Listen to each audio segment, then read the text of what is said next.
Welcome to the Capital News. I'm your host, Alex Karitis. Today is Wednesday, November 4th, 2020. Thank you so much for joining me. Title of today's podcast, Election Saga Continues. I want to talk about market performance, the Electoral College, some remarks made by President Trump and former Vice President Joe Biden, either very early this morning, I'm talking 2:30 from the President of the United States, and what Joe Biden said this afternoon.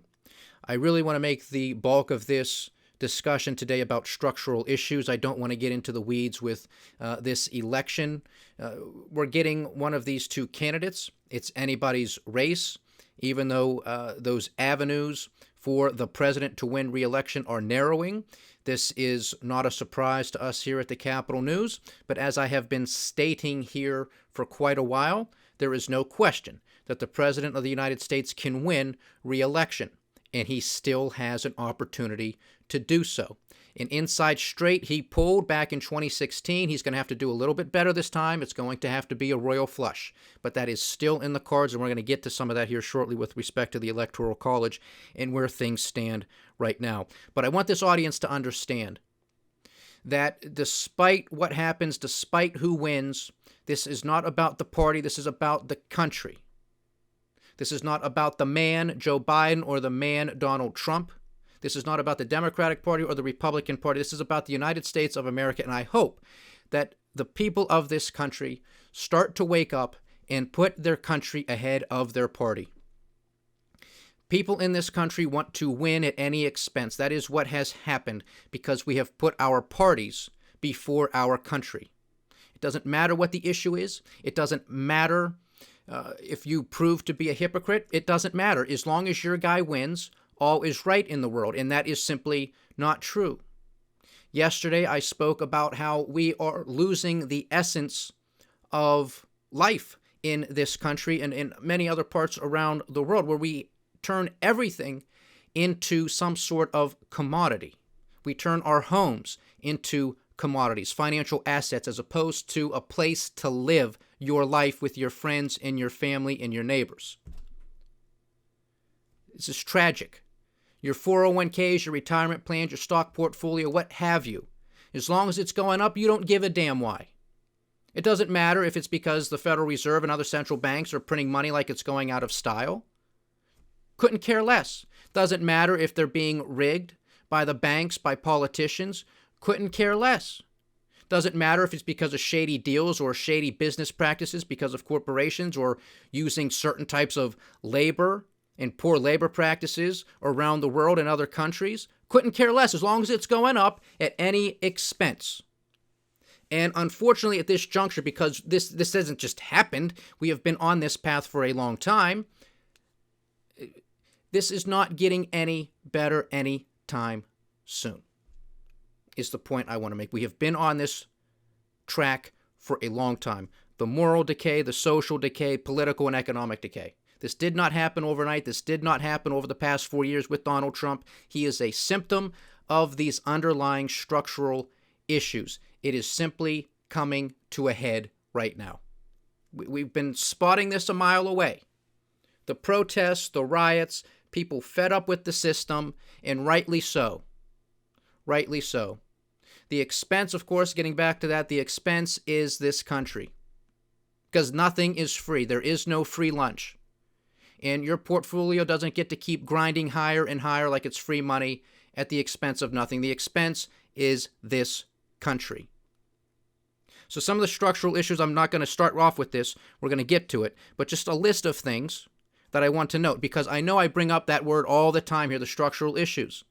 And I want to make sure that this audience understands what I'm talking about. The income tax, the Federal Reserve, the Patriot Act, or any other type of legislation of the kind.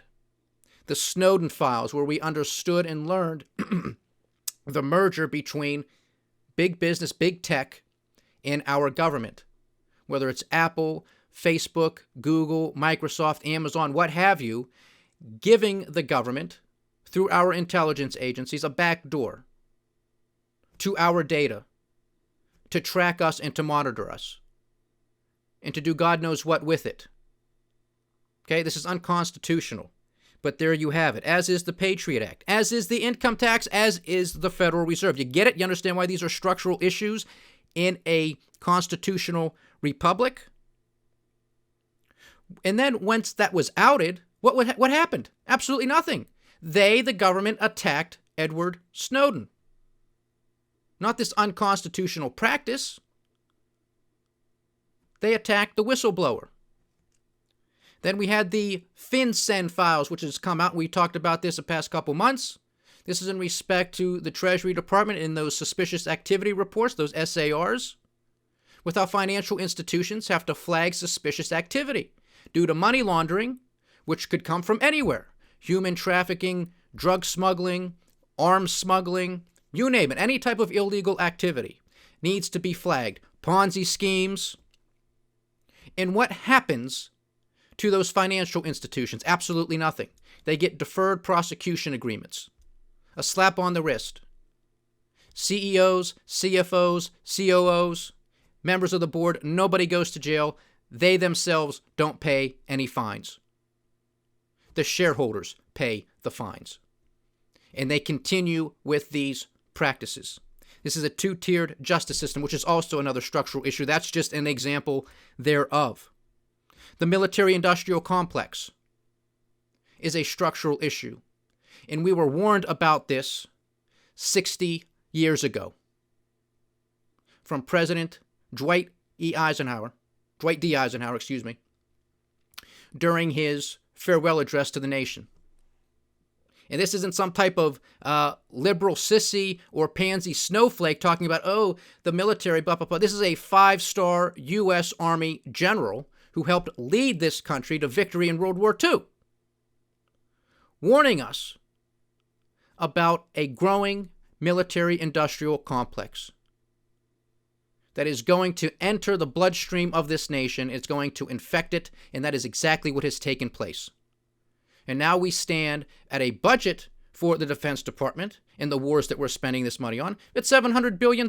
They have received more money over the past 4 years than they've received ever in such a short period of time. This is out of control. This is not draining the swamp. The deregulations, a lot of them went to those financial institutions.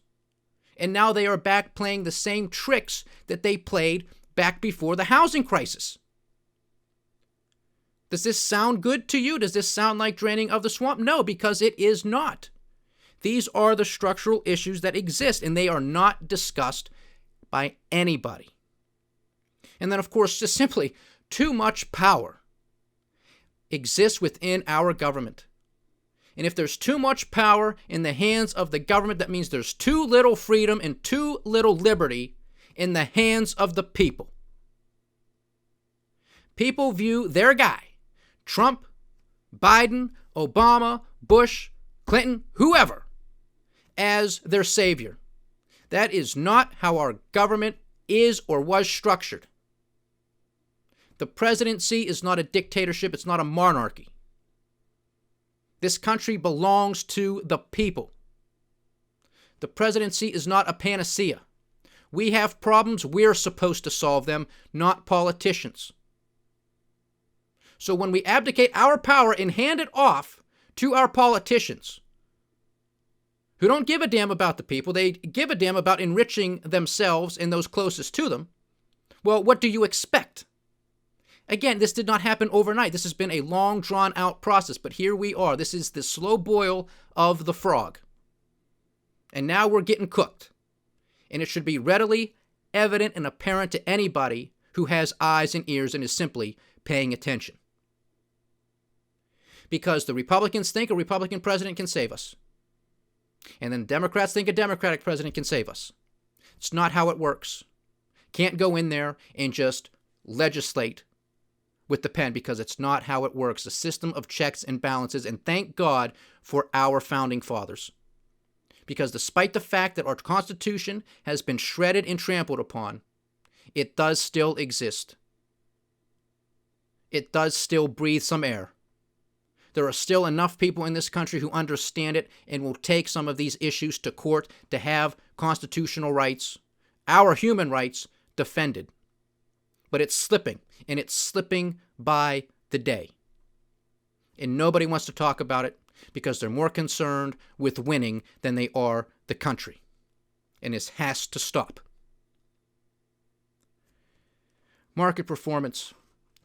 Dollar index trading at 93.35, trading a little bit down. Again, it was about 94 handle yesterday during yesterday's podcast. Again, a lot of volatility because of the flip-flopping back and forth with respect to the Electoral College as things were coming in last night initially. The euro to the dollar is at $1.17, pound to the U.S. dollar is at $1.29, etc., etc. Nothing really off the charts at the moment. Overnight futures trading, Dow Jones Industrial Average is up about 0.7%. The S&P 500 is up 1% even. NASDAQ 100 is up 1.5%. Another big day across the board on Wall Street. NASDAQ was up about 4 percentage points, close to 5 during today's session. Japanese cash traded $1 at 1.45% gain. A nice gain put on across the pond in Europe, anywhere from about 1.6% to 2.4%, although only 0.5% up in the Spanish market, so they were somewhat the laggard, but still in the green. Cash trade in Australia is also up 1.25%. On the share front, since it was such a big day with the tech sector with NASDAQ, Apple gained 4%, Microsoft gained 4.8%, Amazon gained 6 1/3, Alphabet, the parent company of Google, gained 5 2/3%, and Facebook, jaw-dropping gain of 8.3%. On the commodity front, we have WTI trading down at $38.61. Brent is at $40.67. Natural gas hanging on at $3.06. Gold and silver both doing well in overnight trading. Gold is up about 0.33%, $1,908 an ounce. Silver is up 1%, $24.16 an ounce. On the bond front, Uncle Sam's 10-year junk note is yielding spot 7.4. So, huge swing in the bond market. I do believe with all of that volatility back and forth yesterday, I saw some reports. I believe that the 10-year peaked last night or early morning at 0.94%, and now we're down at 0.74%. That's a huge swing in the bond market, so clearly there was a sell-off yesterday that got those yields up higher. Now there's bond buying, so perhaps some uncertainty, safe haven, just parking some cash, waiting to see what happens with respect to the election. Your guess is as good as mine, but these markets are still quite volatile, and it's anybody's guess as to what happens from here. So we'll keep you updated on that. At 2:30 in the morning, the President of the United States came out in the White House to make some comments. The first several moments of his remarks were well put together. He was sticking to the teleprompter, sticking to the speech, whatever they had decided behind closed doors, perfectly fine. And then, of course, at the end, he started to trail off and basically declared victory and that he was going to take this election to the Supreme Court. I thought that was quite premature and irresponsible. I think there was a lot at that time for the president to be very positive and optimistic about, saying that this is not a blue wave, that we might retain control of the Senate here with the Republican Party, that we have many avenues to victory in the Electoral College at 270. He doesn't have to say that it was going to be tight or close, but he could have at least announced that he had avenues to victory because he most certainly did. He could have said that the House of Representatives is not going to be a blue wave for them either.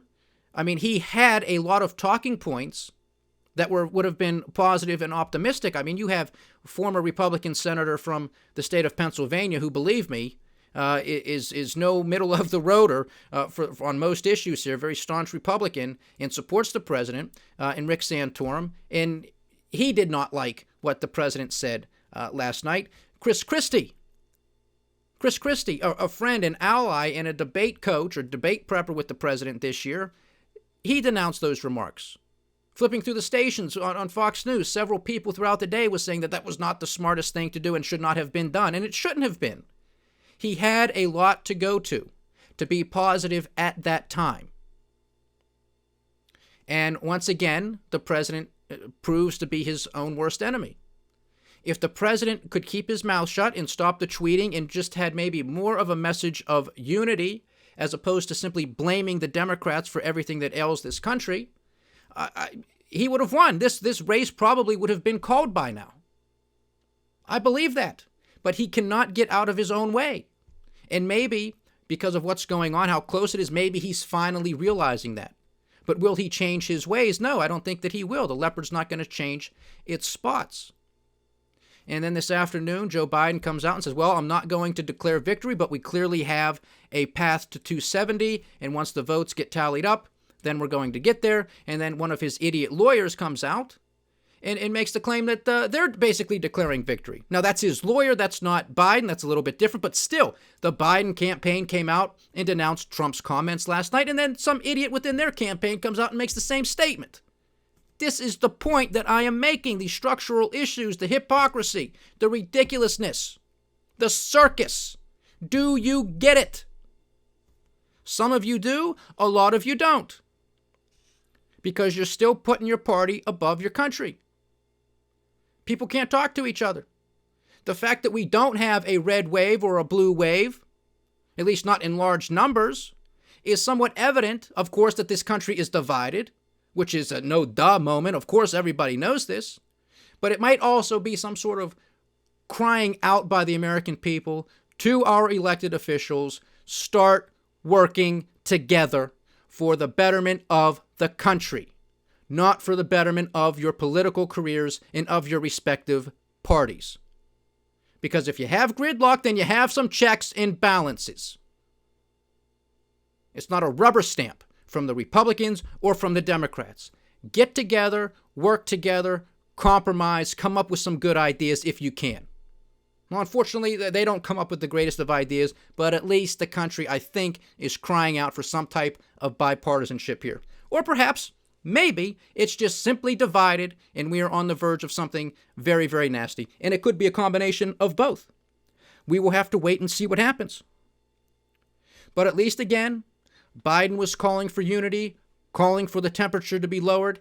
That is honorable. That is what is needed. That is what is needed. Because it's an embarrassment that the White House, the Secret Service, had to put up a non-scalable wall around the White House, that small businesses, large businesses, whatever, in big cities boarded up their windows and their storefronts and maybe closed them down because of an election in the United States of America. We are a first world banana republic. The hits just keep on coming. Okay, I hope you understand this. Electoral college, where do we stand right now? Now, doing this, let's see, right now, currently it's 11:30. I believe the state of Arizona, which has been called by Fox News and AP, the Associated Press, for Joe Biden, but it has not been called by several other outlets. So right now we have Joe Biden at 253 in electoral college vote and Donald Trump at 214. That leaves Nevada, Arizona, Georgia, North Carolina, and Pennsylvania a jump ball. Alaska is still turned gray, but that will eventually go to Donald Trump, as I believe North Carolina will as well. So we're going to have to wait to see. But I believe the Secretary of State out of the state of Arizona announced that another tranche of votes will be coming through in about, I think, another hour, about 12:30 Eastern Standard Time. So in another hour, there should be another round of voting coming in. And, of course, Joe Biden does carry a lead. And if he can maintain that and get called, well, then that's going to be a big boost for him. And it's, again, going to narrow the path for Donald Trump. So we'll go through that. So 11 electoral college votes in Arizona, 6 in Nevada, 16 in the state of Georgia, 15 in the state of North Carolina, and 20 from the state of Pennsylvania, or the Commonwealth of Pennsylvania, what have you. So if Joe Biden can win Arizona and Nevada, that gets him 17 electoral college votes. That gets him to the magical number of 270. That's it. Joe Biden is the president-elect of the United States of America. And that would be, of course, with Donald Trump winning Georgia, North Carolina, Pennsylvania. Just not going to get there. And this is, of course, a scenario that we have played out several times when we went through the electoral college math. Now, there's a lot of votes still coming in the state of Georgia, which I do believe more vote is supposed to come in tonight as well. And as far as I know, maybe it has. I don't see anything flashing across my screen right now, but more votes are supposed to come in across Georgia. Last night, the president had a significant lead over Joe Biden, but now with more mail-in votes being counted from a lot of bigger urban areas like the city of Atlanta. That lead that Donald Trump had last night has been greatly diminished, as has been the case in the state of Pennsylvania as well. So, still jump ball, however, because there still is an opportunity for Donald Trump to win Arizona. The vote count right now in the state of Nevada is still very close. I think it's less than 8,000 votes. So this can still happen. Donald Trump can still win, but he's going to have to carry the rest of these states. If Joe Biden wins Arizona, all he needs is Nevada, and he's got it. Or he can pick off Georgia, or he can win Pennsylvania, and he gets it. He has all of those avenues. Donald Trump needs to get them. He needs to basically run the rest of them. It can't happen. It's in the cards. But I'm just explaining how much more difficult that is to do, which I have been expressing here for weeks. That is a steep uphill battle. Now, of course, the president announced some lawsuits that he wanted to do, take it to the Supreme Court. His legal team has filed suit in a few states, I believe Wisconsin, Michigan, and Georgia, and perhaps Pennsylvania as well. What's really going to come of this? Probably not much, especially with recounts, because each state is different. If the margin between Biden and Trump falls within a certain margin, well, then it automatically goes to a recount per state law, whichever state that might be. If it falls within another range, then one of the candidate will have an opportunity to have a recount, but it's going to be at the expense of the candidate in that scenario. If it's an automatic recount, then it's at the expense of the state. But if it's at the request of a candidate above that threshold, then it has to be paid for by that candidate. And these are margins that we saw back in 2016. And Hillary Clinton, just for the record, she did not contest these states and these battles. Okay, but Donald Trump may do it. Will he prove victorious in them? Probably not, history would tell us. But so we're going to have to wait and see. That's the horse race. That's the noise. I really don't want to go down that lane because the voting we haven't stopped counting all of the votes. And some people are upset with what happened and the extensions here and there to count later on. Every vote has to count. If a voter was informed that he or she could vote in a certain manner, and they voted in that manner, then that vote has to count. Now, if a voter did something fraudulent, if they did something illegal, that's a different story. But you can't tell people, oh, yes, you can vote this way, and then they do it, and then some court or somebody else comes along and says, nope, all of that has to be discarded. Do you know what kind of mess that will create in this country? Talk about a banana republic. I don't like the fact that we don't have the race completed either, but we don't. This is a record turnout. We're in the middle of a pandemic. There's a lot of mail-in ballots. A lot of these states don't have the infrastructure. They're not used to this. Some states are very used to having a lot of mail-in ballots.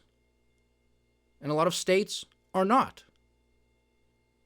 So let these people do their jobs.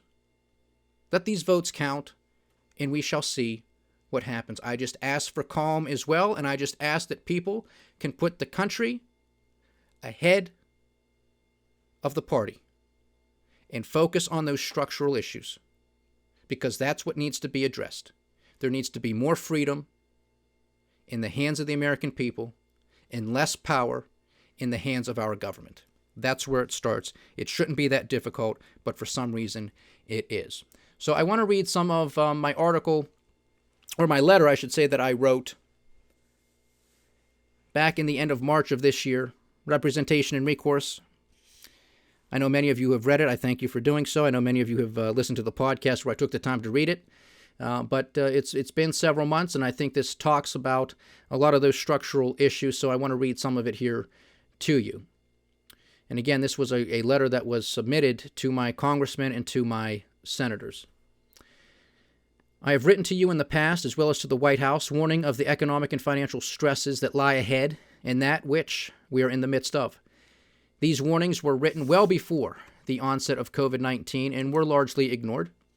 However, I am now gravely concerned that this pandemic will be used as a convenient excuse among politicians and central bankers to justify actions which are unjustifiable.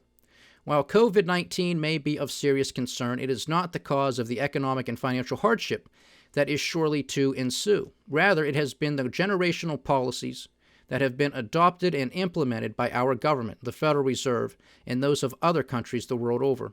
Outrageous and inexcusable national deficits and debts occurred well before the onset of the pandemic. Trillions of dollars worth of unfunded liabilities and broken promises with respect to pensions occurred well before the onset of the pandemic. Cheap and easy money and credit from financial institutions and central banks occurred well before the onset of the pandemic. Seemingly endless wars that have contributed greatly to our financial and societal ruin occurred well before the onset of the pandemic. A merger between some of the largest technology firms and our national security and defense apparatus, which monitors and tracks U.S. citizens and infringes upon our constitutional rights, occurred well before the onset of the pandemic. Deteriorating infrastructure from roads, bridges, levees, dams, etc. have been in disrepair well before the onset of the pandemic. Over-leveraged corporations, drunk on their unquenchable thirst for easy credit, has led to a record amount of corporate debt, and at levels near 50% of GDP, occurred well before the onset of the pandemic. These same corporations then use this easy credit in addition to their operational cash flows to purchase significant quantities of their outstanding shares. This form of financial engineering served the purpose of artificially increasing their share price, and they paid themselves handsomely as a result.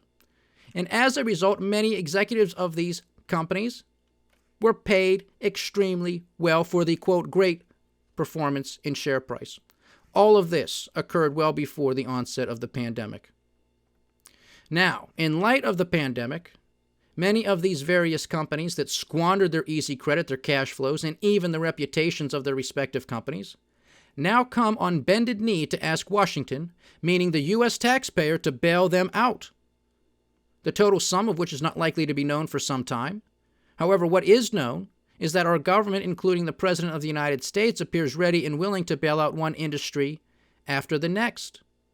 The President recently noted that the current situation is not the fault of the airlines, one of the many industries now in distress and seeking aid. While true that the pandemic is not the fault of the airlines, their management or lack thereof of the cash flows and operational plans is their fault and responsibility. Had they not squandered their cash flows in debt on financial engineering, then perhaps they would have the cash on hand to sustain themselves during these uncertain times. Asking the taxpayers to bail them out is ridiculous on its face and should not even be considered.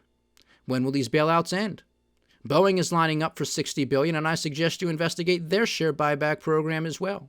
The cruise line industry, the hotel industry, as is the restaurant and bar industry. What about the energy sector? We also currently find ourselves in the midst of an oil price war.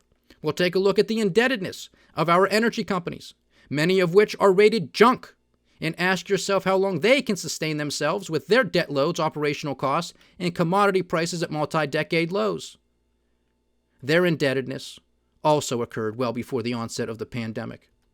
Expand this further to the consumer household balance sheet, and what are we witnessing? We are seeing delinquencies on auto loans that are surpassing those during the great financial crisis. Survey after survey indicates that some 40% of the country could not come up with $400 in the event of an emergency. Furthermore, and in agreement with the previous sentence, a significant portion of the population lives paycheck to paycheck and requires the use of credit cards to make ends meet. And despite record low interest rates, once again, the rates charged on credit cards stand at record highs and are more akin to loan sharks as opposed to some kind of reputable financial company. All of this, too, occurred before the onset of the pandemic. In addition, look at the disgrace and mismanagement of federal taxpayer dollars. In the midst of the longest expansion in business cycle history in the United States, somehow our genius representatives thought it prudent to enact a monumental tax cut that went mainly to the benefit of corporations.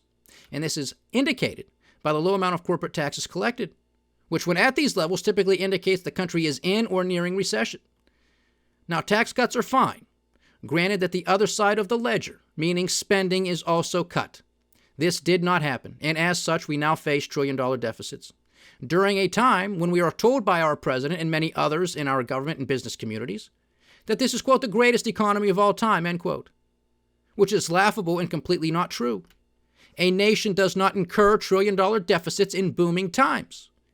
Nor would a president ask for emergency monetary policies, such as quantitative easing, lower interest rates, and even negative interest rates, which would surely decimate the banking and financial sectors. Simply look to Japan and Europe as a case study. All this nonsense occurred well before the onset of the pandemic, and now, in the environment in which we find ourselves, likely headed into recession, if not already in one, perhaps even a depression, and our deficit is going to explode. How is this to be paid for? There will not be enough growth, especially during a recession or depression, to pay off these debts. Well, if history is any guide, it will be done through inflation and hyperinflation, ensuring the destruction of capital, guaranteeing the loss of savings, and destroying any salvageable reputation the United States of America has left. In short order, we will have gone from a constitutional republic to a banana republic. And all of this is likely to occur without so much an outcry, let alone a whimper from our representatives. Don't forget, ladies and gentlemen, our podcast 96-0, no votes for America. You got it? Furthermore, in getting to the real culprit of this insanity, rests with the Federal Reserve and other central banks, expanding their balance sheets by trillions of dollars, injecting themselves into markets as buyers and sellers of government debts, providing daily liquidity to markets to the tune of billions, if not trillions of dollars, depending on the day, negative interest rates, quantitative easing, destroying capital formation and savings, causing reckless and damaging speculation in one market after the next, the formation of malinvestment across the economic and financial spectrum. And now again, only a touch longer than a decade ago, here we are at the abyss, and central banks stand at the ready to bail out the very industries and companies that have led us to such ruin. And I assure you, this is only getting started. It is also being mentioned how the Federal Reserve should step into the corporate bond market and buy the very bonds and debt I described above, thus bailing out these corporations and their creditors. As if this was not enough, there is also talk of bailing out the states, which would presumably mean pension plans as well, from free market capitalism to nationalization, from free nation to bailout nation, and from constitutional republic to banana republic. And a side note, free market capitalism has been abandoned in this country for generations, which is one of the main reasons we find ourselves in such utter disrepair. Yet despite all of this, politician after politician and central banker after central banker is going to use the pandemic as an excuse to justify bailout after bailout, reckless stimulus spending, and asinine and fraudulent monetary policy after monetary policy. And who gets to pay for all of this when the dust settles? That's right, the American taxpayer, and with interest. There you have it, ladies and gentlemen. There's more, but I'm not going to read the entirety to you. I think you get the gist. The hits just keep on coming. This was before the Nobody Cares Act was passed. This is why I sent this letter to my representatives, asking, where is my representation? What is my representation? Where is my recourse? What is my recourse? I don't get it. I don't have any recourse. I don't have any representation. 96-0 in the Senate. 100-0 in the Senate in another vote. You see? Both parties. Who's going to pay for this stuff? Not even talked about. $27 trillion in debt. Who's talking about a $4 trillion deficit? Almost $4.3 trillion.